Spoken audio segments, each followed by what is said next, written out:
The review, and I think that we've learned some lessons from it. What this has helped us to identify is some particular weaknesses around the way we dealt with children in foster care, with the foster carers themselves, and to learn some lessons and put them right. It's cost £100,000, taken over a year to actually put together. Money well spent, essential money?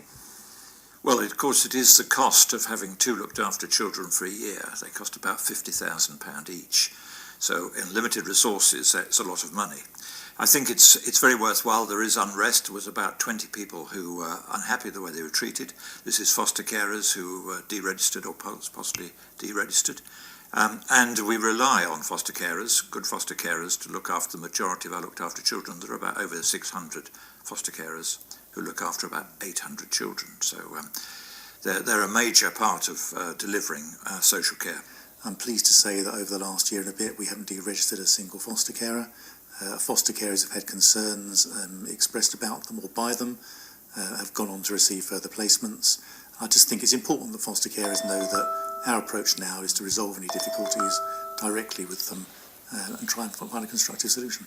Let's just drill down a little bit more into what the review is saying, and constantly the thing that seems to come back time and time again, that the foster carers of these 8 cases that did come back to you were not treated fairly and justly through these circumstances. How does that make you feel? Well, for me, the key thing is that what we've done in some of these cases is react properly and quickly to an allegation that gives us concern about a child's welfare.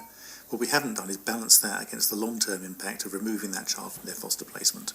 And that's where we've become more sophisticated since, and we have taken a new approach, and we balance those two risks up more. Yeah, I think that balance is important because I think in the past, rightly, we've put all our focus on the child, but the foster carer is a key place in this. And should there be any reason to deregister them, that can be obviously very severe on their personal circumstances, what they want to do, and their desire to foster children. What would you like to say to the carers involved in the review? For those where we've made mistakes, as Chair of Children's Services Committee, I must apologise. There's no getting away. I apologise on behalf of the committee and the council. And we're resolved to do better. But these are historic cases, and individual cases will be addressed immediately. We'll be writing to them, and where compensation is due, it will be paid.